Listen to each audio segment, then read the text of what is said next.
दोस्तों, श्री विश्वकर्मा महापुराण में वामना अवतार नाम के 10वें अध्याय का शेष भाग अर्थात भाग 2 में आपका स्वागत है।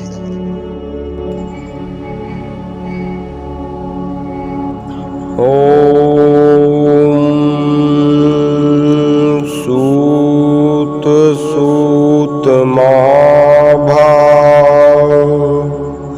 वदतो वदतांबर दासत्वं कस्य भक्तस्य कथं वै कृतवान् प्रभु। दोस्तों, अब मैं आप लोगों को आगे की कथा सुना रहा हूँ। कृपया आगे की कथा को ध्यानपूर्वक श्रवण करें।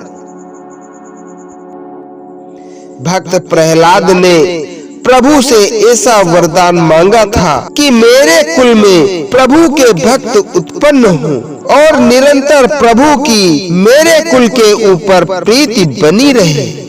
भक्त प्रहलाद को भगवान ने दिए अपने इस वरदान को सच्चा करने के लिए प्रहलाद के कुल में एक बालक का जन्म हुआ, जिसका नाम बलि रखा गया, जो बड़ा होकर राजा बना।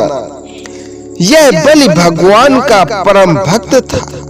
उसने अनेकों प्रकार से ब्रह्मादिक सभी देवताओं को प्रसन्न किया था और इसी कारण से उसको किसी भी देवता से भय ना रहा था। एक बार इस बलि राजा ने महान यज्ञ किए थे और इस तरह उसने प्रभु को अत्यंत प्रसन्न किया था। बलि राजा ने 100 अश्वमेघ यज्ञ करके स्वयं इंद्र बनने की इच्छा की।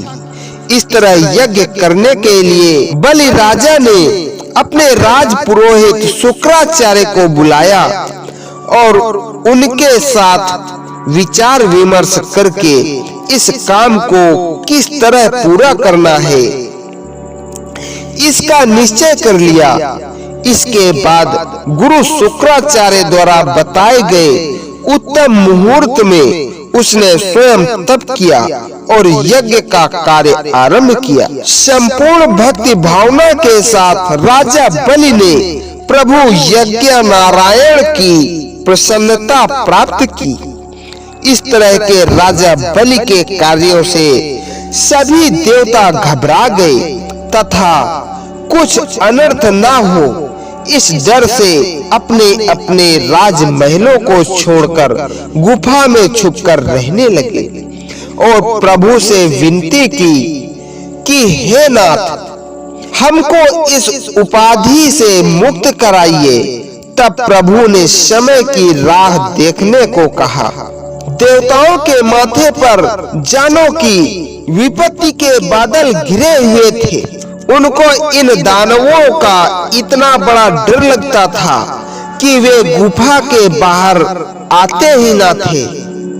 अपने पुत्रों की ऐसी स्थिति देखकर उनकी माता दिति को बहुत दुख होता था। जब एक समय कश्यप महर्षि जब तप में से जगे, तब अपनी पत्नी दिति को सेवा करने में तत्पर हुए देखा और उसके हृदय में बसा हुआ बहुत बड़ा दुख भी देखा।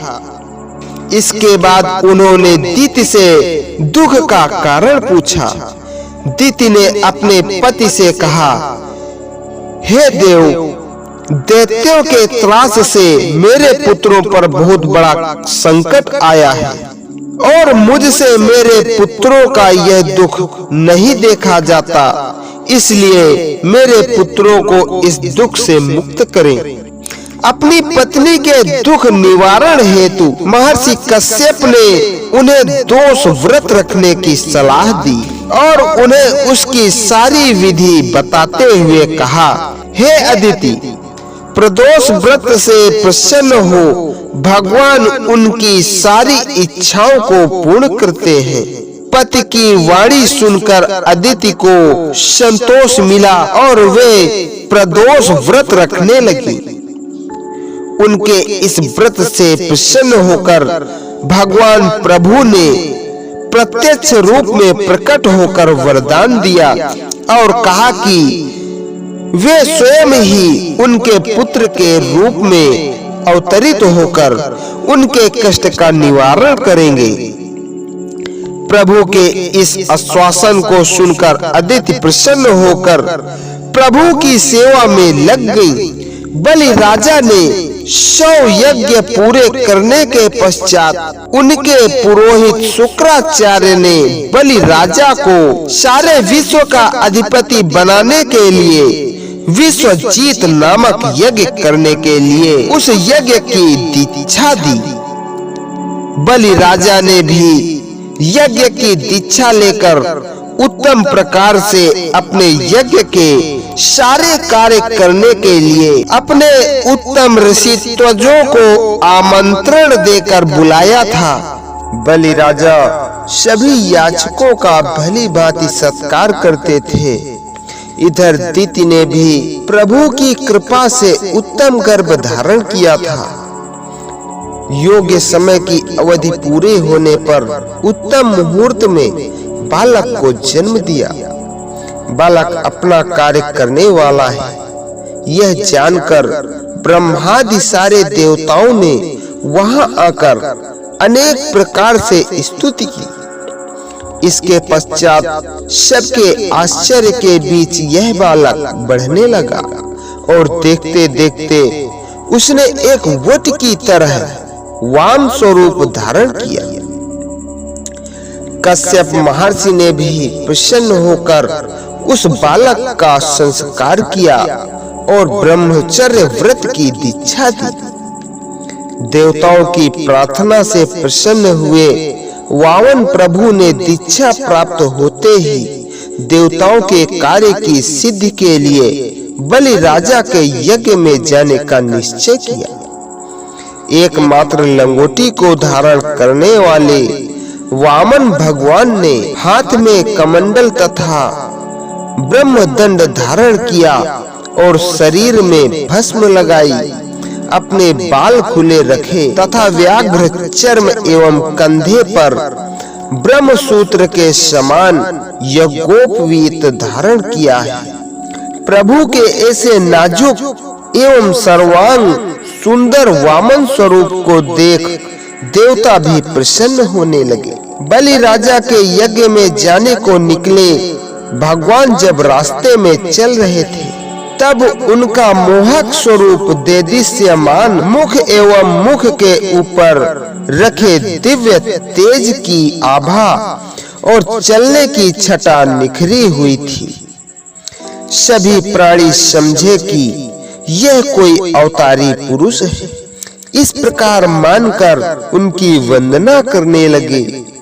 मार्ग में जाते अनेकों का वंदन लेते और सत्कार ग्रहण करते ऐसे वटुक स्वरूपी भगवान धीरे धीरे गंभीर चाल से अपना मार्ग काट रहे थे। उनके हाथ में तथा गले में रुद्राक्ष की माला थी और उनके पैरों में सुंदर खड़ाऊ, कानों में कुंडल थे। धीरे धीरे भगवान बलि राजा के यज्ञ मंडप के पास पहुँचे। भगवान के मुख का तेज एवं प्रतिभा से घबराकर सभी ऋषियों सहित शुक्राचार्य तथा राजा बलि ने उठकर उन्हें प्रणाम किया तथा उनके मुख पर तैरती ज्ञान बुद्धि एवं गंभीरता से यह कोई अति ज्ञान वृद्धि तेजस्वी बाल ब्रह्मचारी है, ऐसा मानकर उनका अति उत्तम रीति से स्वागत किया। यज्ञ के समय अतिथि स्वरूप से आए वटुक स्वरूपी प्रभु का अच्छी तरह उन्होंने पूजन किया। उसके बाद उनके गंभीर ज्ञान युक्त वचन सुनकर उनका मन अति आनंदित होते निर्मल बनाया। उसके बाद उनके गंभीर ज्ञान वचन सुनकर जिनका मन अति आनंदित होते निर्मल बना है, ऐसे राजा बलि के यहाँ यह कोई आशा रखकर आए ब्रह्मचारी है। इस तरह मानकर उनसे कहा, हे ब्राह्मण, आपकी जो कुछ इच्छा हो वह मांगे। आपके ज्ञान से मेरी आत्मा को बहुत आनंद हुआ है एवं मैं अपना यज्ञ पूरा हुआ मानता हूँ। आपको मैं सारा विश्व दे सकता हूँ, इसलिए आपको कांचन, कन्या, महल, राज्य जो कुछ भी जरूरत हो कहो। इस समय प्रभु ने लोभ की निंदा करके मात्र अपनी जरूरत की पूर्ति हेतु 3 पग पृथ्वी मांगी। शुक्राचार्य ने दान करने के लिए मना किया तो भी राजा बलि ने अपने हाथ में जल लेकर दान करने का संकल्प कर दिया। इसके बाद देवताओं का कार्य सिद्ध करने को जिन्होंने वामन स्वरूप धारण किया है, ऐसे प्रभु बढ़ने लगे। उन्होंने अपने मात्र 2 पैरों से ही समस्त ब्रह्मांड को नाप लिया। तीसरा पैर रखने की जगह न होने से बलि राजा ब्राह्मण के शाप से बचने को अपना मस्तक धरा। राजा बलि की ऐसी अन्य भक्ति से प्रसन्न प्रभु ने उसको पाताल का राज्य दिया तथा उसकी इच्छा पूर्ण करने के लिए उसके प्रेम के वश होकर 4 महीना भगवान ने पाताल में राजा बलि के द्वारपाल की भांति रहना स्वीकार कर लिया। सूत जी बोले, हे ऋषियों, अपने भक्तों की इच्छा के अधीन ऐसे दयालु परमात्मा अपने भक्तों के कार्यों को सिद्ध करते हैं। इस प्रकार श्री विश्वकर्मा महापुराण में वामन अवतार इस नाम का 10वां अध्याय संपूर्ण। बोलिए श्री विश्वकर्मा भगवान की जय। बोलिए श्री जगत पिता भगवान श्री विश्वकर्मा की